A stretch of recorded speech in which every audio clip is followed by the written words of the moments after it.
Item ಯಾವುದೇ ಇರಲಿ try ಮಾಡಿ ಆಚಿ ಚಿಕನ್ ಮಸಾಲಾ. ಇರಾನ್ ವಿರುದ್ಧ ದಾಳಿ ನಿಲ್ಲಿಸಿದ್ರೆ ಮಾತ್ರ ಹೋರ್ಮುಜ್ ಜಲಸಂಧಿಯನ್ನ ಓಪನ್ ಮಾಡ್ತೇವೆ ಅಂತ ಇರಾನ್ನ ವಿದೇಶಾಂಗ ಸಚಿವ ಅಬ್ಬಾಸ್ ಅರಾಕ್ಚಿ ಮಾಹಿತಿಯನ್ನ ನೀಡಿದ್ದಾರೆ. ಟ್ರಂಪ್ ಘೋಷಣೆ ಬೆನ್ನಲ್ಲೇ ಅಬ್ಬಾಸ್ ಅರಾಕ್ಚಿ ಪ್ರಕಟಣೆಯನ್ನ ಹೊರಡಿಸಿದ್ದಾರೆ. ಇರಾನ್ ವಿರುದ್ಧ ನೀವು ದಾಳಿ ಮಾಡೋದನ್ನ ನಿಲ್ಲಿಸಿದ್ರೆ ಮಾತ್ರ, ಅಂದ್ರೆ ಈ ಕದನ ವಿರಾಮ ಅಂತ ಹೇಳ್ತೀರಾ, ಮತ್ತೆ ಪದೇ ಪದೇ ದಾಳಿ ಆಗ್ತಾ ಇದೆ. ಕೇವಲ ಇಂಧನ ಹಾಗೂ ಬೇರೆ ವಿದ್ಯುತ್ ಸ್ಥಾವರಗಳ ಮೇಲೆ ಮಾತ್ರ ದಾಳಿ ಮಾಡ್ದೇನೆ ಬೇರೆ ಕಡೆ ವಿಶ್ವವಿದ್ಯಾಲಯಗಳ ಮೇಲೆ ದಾಳಿ ಆಯಿತು. ನಿನ್ನೆ 34 ಜನ ಬೇರೆ ಸತ್ತೋಗಿದ್ದಾರೆ. ಹೀಗಾಗಿ ದಾಳಿಯನ್ನ ನಿಲ್ಲಿಸಿದ್ರೆ ಮಾತ್ರ ನಾವು ಹೋರ್ಮುಜ್ ಓಪನ್ ಮಾಡ್ತೇವೆ ಅಂತ ಇರಾನ್ನ ವಿದೇಶಾಂಗ ಸಚಿವ ಅಬ್ಬಾಸ್ ಅರಾಕ್ಚಿ ಮಾಹಿತಿಯನ್ನ ನೀಡಿದ್ದಾರೆ. ಟ್ರಂಪ್ ಘೋಷಣೆ ಬೆನ್ನಲ್ಲೇ ಅಬ್ಬಾಸ್ ಈ ರೀತಿ ಪ್ರಕಟಣೆಯನ್ನ ಹೊರಡಿಸಿದ್ದಾರೆ. 10 ಅಂಶಗಳ ಪ್ರಸ್ತಾವನೆಯನ್ನ ನೀವು ರಿಸೀವ್ ಮಾಡಿದ್ದು ನಾವು ಸ್ವಾಗತಿಸ್ತೇವೆ. ದಾಳಿ ನಿಲ್ಲಿಸಿದ್ರೆ ರಕ್ಷಣಾತ್ಮಕ ಕಾರ್ಯಾಚರಣೆ ನಿಲ್ಲುತ್ತೆ. IRGCಯ ಜೊತೆ ಸಮನ್ವಯ ಸಾಧಿಸಿಕೊಳ್ಬೇಕು.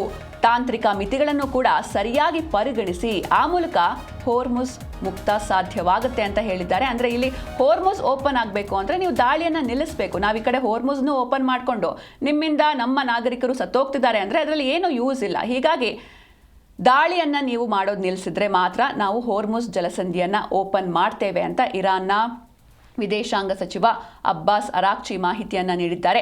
ಟ್ರಂಪ್ ಅವರು ಏನು ಈ ಒಂದು 2 ವಾರಗಳ ಕಾಲ ಅಥವಾ 14 ದಿನಗಳ ಕಾಲ ಸೀಸ್ ಫೈರ್ನ ಘೋಷಣೆ ಮಾಡಿದ್ದಾರೆ. ಎರಡೂ ಕಡೆಯಿಂದ ಎರಡೂ ದೇಶಗಳು ಒಪ್ಪಿಗೆಯನ್ನ ನೀಡಿ ಸೀಸ್ ಫೈರ್ನ ಘೋಷಣೆ ಮಾಡ್ತಿದ್ದೇವೆ ಅಂತ ತಮ್ಮ ಟ್ವಿಟರ್ ಅಕೌಂಟ್ನಲ್ಲಿ ಅವರು ತಿಳಿಸಿದ್ರು.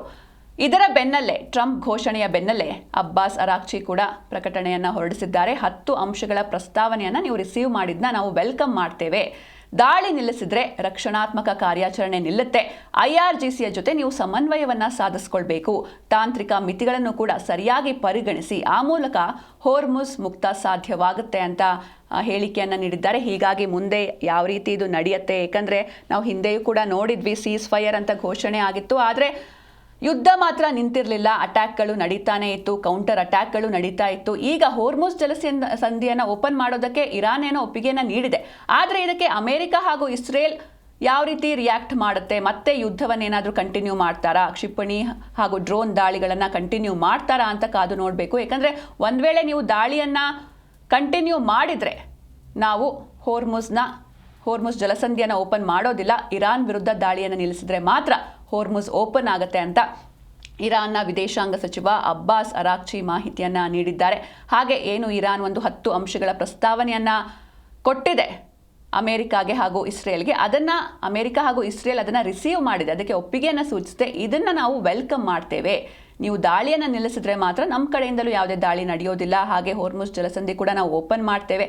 ಹೀಗಾಗಿ IRGCಯ ಜೊತೆ ಸಮನ್ವಯವನ್ನ ಸಾಧಿಸಿಕೊಳ್ಬೇಕು. ತಾಂತ್ರಿಕ ಮಿತಿಗಳನ್ನು ಕೂಡ ಸರಿಯಾಗಿ ಪರಿಗಣಿಸಿ ಆ ಮೂಲಕ ಹೋರ್ಮುಜ್ ಮುಕ್ತ ಸಾಧ್ಯವಾಗುತ್ತೆ ಅಂತ ಅವರು ಹೇಳಿಕೆಯನ್ನು ನೀಡಿದ್ದಾರೆ. ಹೀಗಾಗಿ ಮುಂದೆ ಯಾವ ರೀತಿ ನಡೆಯುತ್ತೆ, ಯಾಕಂದರೆ ಇದು ಆರಂಭ ಆಗಿದ್ದು ಕೂಡ ಅಮೆರಿಕ ಹಾಗೂ ಇಸ್ರೇಲ್ ಕಡೆಯಿಂದ ಯಾವುದೇ ಎಚ್ಚರಿಕೆ ಇಲ್ಲದೇನೆ, ಅಂದರೆ ಮಾತುಕತೆ ನಡೀತಾ ಇರುತ್ತೆ, ಆ ಸಂದರ್ಭದಲ್ಲಿ ಸಡನ್ ಆಗಿ ಅಟ್ಯಾಕ್ ಆಗುತ್ತೆ. ಇದರಿಂದ ಈ ಯುದ್ಧ ಆರಂಭವಾಯಿತು. ಈಗ ಒಂದು ಪ್ರಕಟಣೆಯನ್ನ ಇರಾನ್ನ ವಿದೇಶಾಂಗ ಸಚಿವರು ಹೊರಡಿಸಿದ್ದಾರೆ. ಇದಕ್ಕೆ ಯಾವ ರೀತಿ ಅಮೆರಿಕ ಹಾಗೂ ಇಸ್ರೇಲ್ ರಿಯಾಕ್ಟ್ ಮಾಡುತ್ತೆ, ಯುದ್ಧವನ್ನ ನಿಲ್ಲಿಸುತ್ತಾ ಅಥವಾ ದಾಳಿಯನ್ನ ನಿಲ್ಲಿಸುತ್ತಾ? ಯುದ್ಧಕ್ಕೇನೋ ಕದನ ವಿರಾಮ ಇದೆ, ಆದರೆ ದಾಳಿ ಮಾಡೋದನ್ನ ನಿಲ್ಲಿಸುತ್ತಾ ಏನು ಎತ್ತ ಕಾದು ನೋಡಬೇಕಿದೆ.